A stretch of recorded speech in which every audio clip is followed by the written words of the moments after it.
na de akwakọ pete wonfudie no so mesi asase ne se ya bom ene abotan so kra na wo ye kua no a wo de pete so a obehu nsankyerede a OCP fertilizer se beye ewo eye ukua mu ena imi pro services for se yenka nkyeremom se omo ade akwantufu otu kwan akọ eye China bonten so na yakwako ama mo business partners aso hu mo ne omo ebedidwa mo no mo beye ebedinkita ho na aboa ama odwede hu nsansema tumpone na watchi mu an yede mo ko China na makwako de yede mo ko China kra ye fe ne se eye Guangzhou mu wa boka ama na bro so a eye be $2,499 so kozo so no o ticket ka ho o China visa ka ho airport akone ba obedie ka ho na o breakfast ne ba bia obeda nyina ehye sa sika wi mu abie ko na yakwako chechem so hum business partners akese e wo China memu a mo betimi no mato kesa aboa Mamujedi etumpon 0244 9245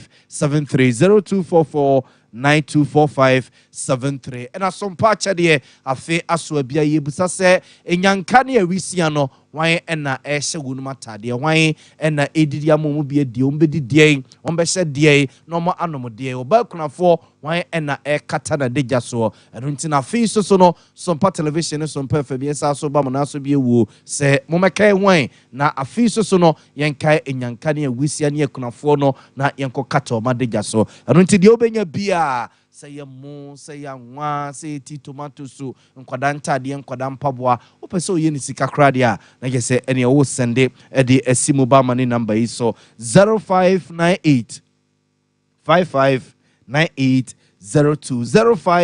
0598559802 na chese Sompa chede o kan ho na ye di esa adwuma we abzafo nwemako we num na ebo mi chidoma no paya ba bia wo bia no yetimi abana yaba besomo me de na answer sign na ya obo amali bia boga enye bre na fe nsam no yenkoman kasa emfa emamo na osofo a ohwe ya he nsam nsansam yewura Steven Asamoah Boateng wori atugwa said yesisi oboko abonten so a ade achi ade sei netuo kasa na nipa yekunkum wonum no obesrada se sabanyofo na so mafoforo a we enoma mfa nko boko nsansam no ho amanema ankwanko ginsam wose na tran ne gusu a de ombetimi bia se beye na boko nsansam no ombetimi apasomdwe ho hono na ade achi ade sei se de kru no sia na ehye kru no ya dania manfo no omahwe ama anema atoto yewura Steven Asamoah Boateng asabi.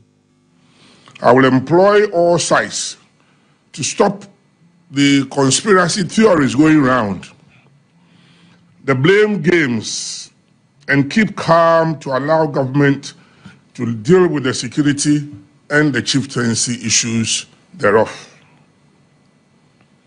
No one should play politics with this sensitive matter. I will continue to engage my colleagues in the political arena from all sides to work with government to resolve the current problems and to work towards lasting peace in the area.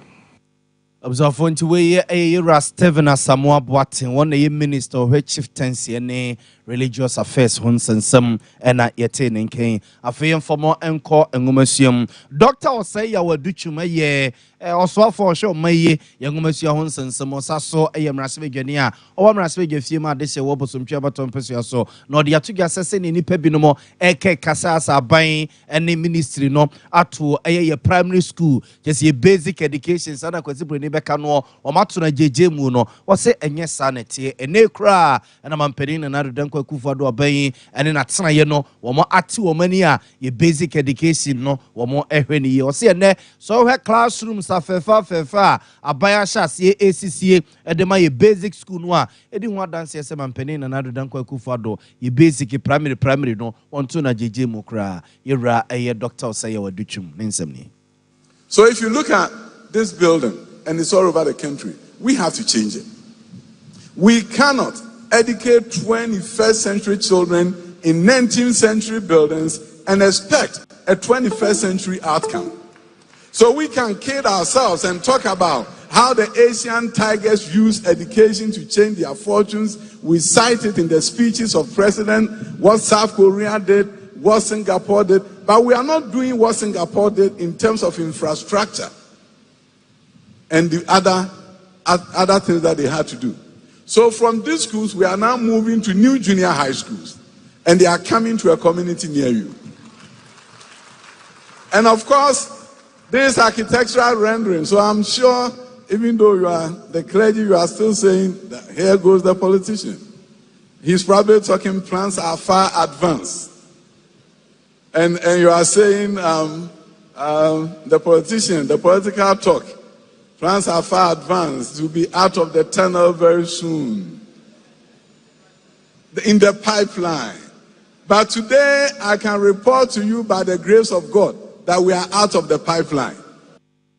Observe to way a year so for sure, my young woman, some doctor say you were duchum and not yet in Kane. I feel for more and come on your simo. Na Dr. Matthew Poku Prempe and a year to your pemo at the most Sunuku and Pipia Manukune, Dr. Alhaji Mahmoud Bawumia, I guess on a vice president, Dr. Alhaji Mahmoud Bawumia, ne kabum, a preman penny, Janama, and Pipia Manuku, afi, na probo, or the aquacopi a year western of Mantenemo, or we are baton Pesiaso, Emma or the Atuga. Say hey, so was some person so one to about farmer MPP and I say Otokoso Eko to about the man and this Yamanyuku and Nakes on Pesiano penny yim penum puntu if they ene puntu numa man penin and other than Kwaku for MPP abenyi abro diagua we are baton Pesiaso and western north wa a dear dance epifi se fineko and the quansa desiano Tokosoa to about edema and this Amanyuku ebiu Dr. Matthew Poku Prempe.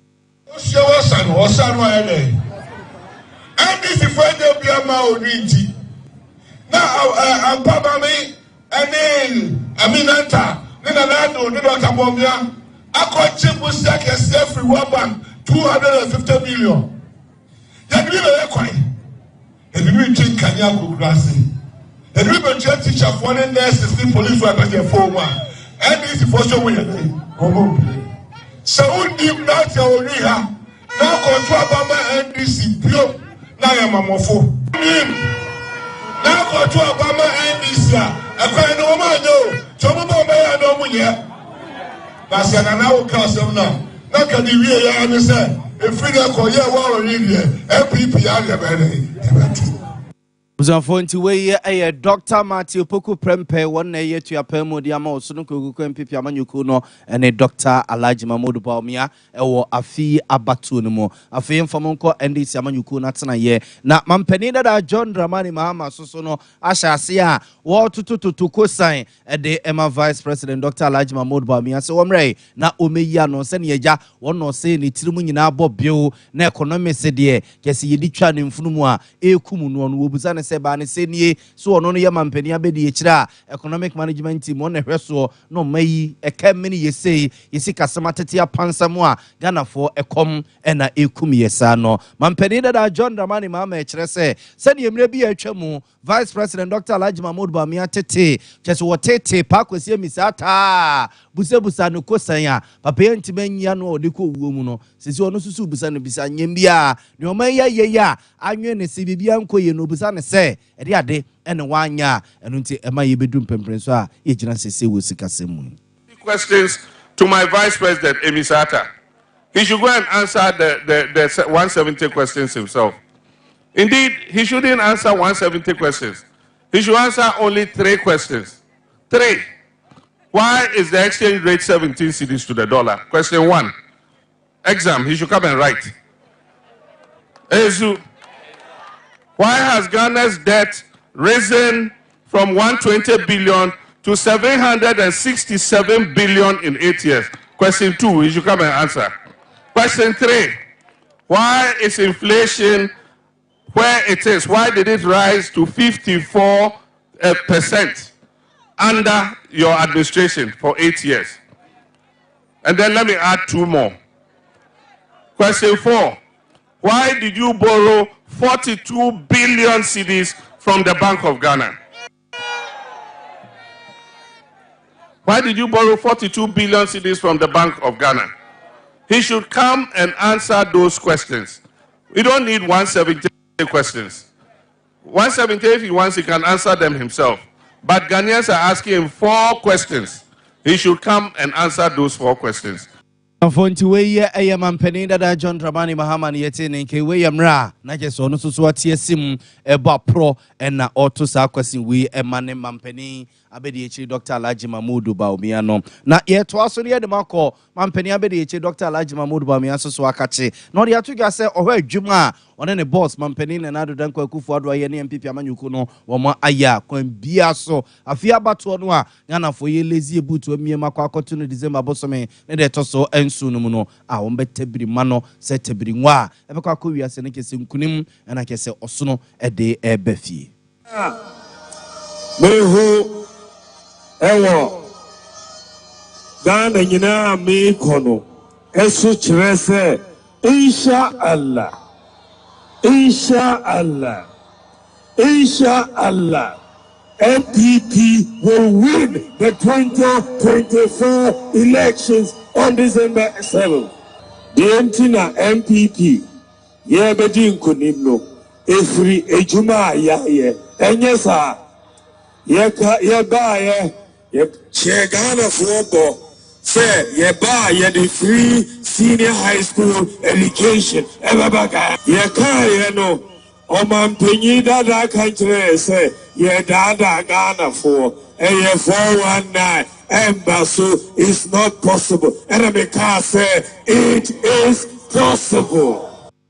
Fonti we a man penny abedi Dr. Alaji Mamudu Bamiani attending K or no lady and Pipia Manukuanim a pray a man penny edja a day amawumo a fee abatuono emu yemfamon free amanyo ceremony yemfamon consent from na EKK Charity Foundation and that one so sureja senior chrono can say wanya maunu nature say wanya fama osro and uchidi ampo yankrumpo hata mununkuma chirintinum wamo eduomani atre eye krobia ye fene se eye chaboba ema eye sukusu ahodo a ewo sampotem hono nyina ewo eye sene west abaton pesia so ewo eye buno east mantem nemo wamo edi akade a ebeboa ema de kire ne ade sue tumpone akwakodom eye sukusu a ewo empotem hono mo na yeka EKK Charity Foundation a yeku a enhye abanse enemum wamo adwene woni bie mobro wanyanka ene ekunafo ho na omudidi ema omubi edie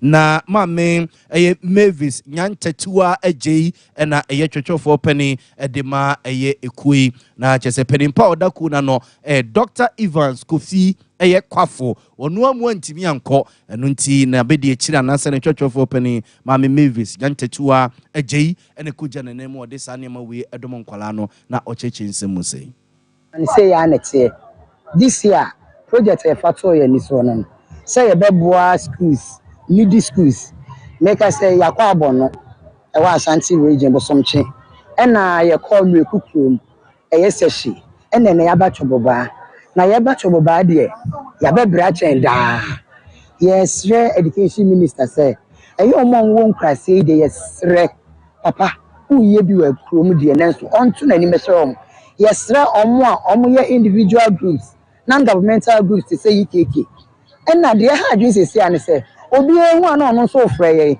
EKK from momra na so ni nyina ye funding ti yes semmoa bi wɔ hɔ a empanifo momma boa ye so wo kuntimi yi wanim a ye de ye yanim say be ye non-governmental ide wo de ba wonim say ye de beba Fonti we a oba penny a one a twetwofo penny de ma a EKK Charity Foundation mame Mavis nyantatua agei na yetene kanana opening pa ja enwomasua ho nsensem nyina ohwe so won potemo no mo agina school so won potemo no manamo agine mai edam penimfo ase aye farming community enna awofo no bebre no education no omonte ase eye ne se akwada no babi keke ena okwo ya cheche omwa educate omo ebi apeke ebi so no emfa nkwara no ho so obedidi so onidi osora no pa okona fu enti ama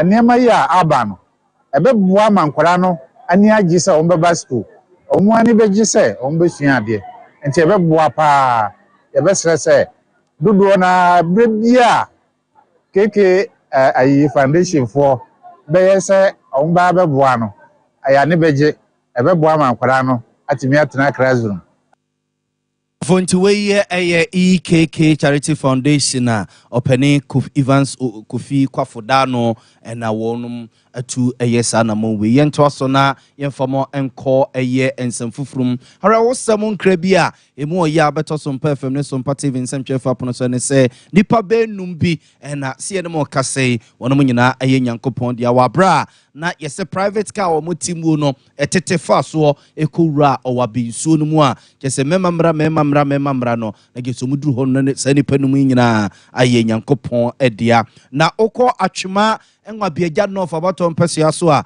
openia National Disaster Management Organization etwenity afro ne said nadmo oda no se pene kwanchefo era James Kwabna Enketia echichiremu ede kire yen de si ye pa ene se nipa num ja bebi o masese o makwakugu o chechinsemu de kire yen ene anore yesode ya yasem de ka anopa ka ba kwa betunsu ewo atuma no right the cropon eko da ba former president krum VP honom na ensu ne daka no ebetoye according to eyewitness ya inu omudi nkomo omo chese eye oba na etuka no na ye anyaka bi na eneni bonta ho na obro ho so no ema Misha ni yemusi no nti o hwa nko ma na kwan ana ka no esrepo ya nyamea nya na duma ekoto nsuo ni nti ye na dedu ho no na se ye fire service enu fire service ene ye nia police for Bawku police for na ye no omu nyina eka